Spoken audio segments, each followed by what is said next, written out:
দেশের 15 জন বিশিষ্ট ব্যক্তি ও 5 প্রতিষ্ঠানকে স্বাধীনতা পুরস্কার 2026 পদক তুলে দিয়েছেন প্রধানমন্ত্রী তারেক রহমান।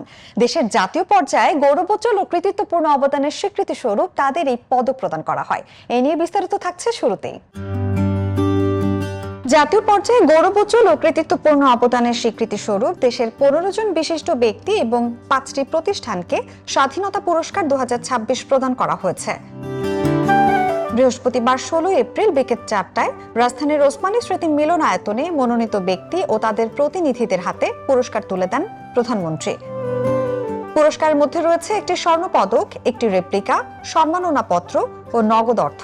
প্রথমে সাবেক প্রধানমন্ত্রী বেগম খালেদা জিয়ার পক্ষে তার মরণোত্তর পুরস্কার গ্রহণ করেন নাতনি ব্যারিস্টার জাইমা রহমান। প্রধানমন্ত্রীর হাত থেকে তিনি দাদুর স্বর্ণ পদক গ্রহণ করেন।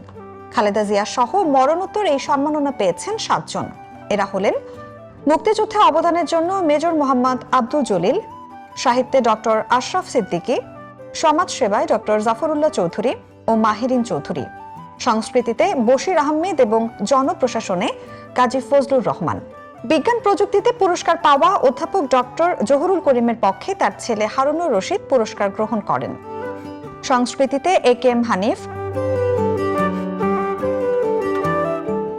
ক্রীড়ায় জোবেরা রহমান,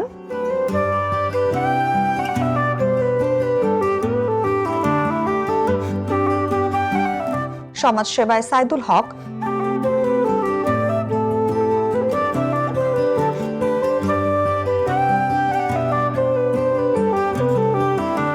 গবেষণা ও প্রশিক্ষণে মোহাম্মদ আব্দুল বাকি,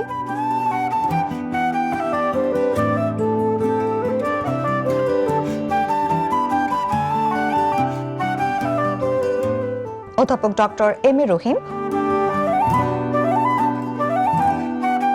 অধ্যাপক সুকমল বড়ুয়া,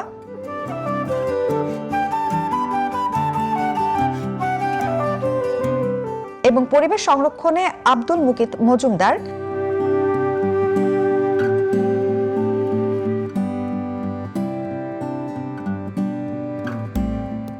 সরাসরি প্রধানমন্ত্রীর কাছ থেকে স্বাধীনতা পুরস্কার নেন।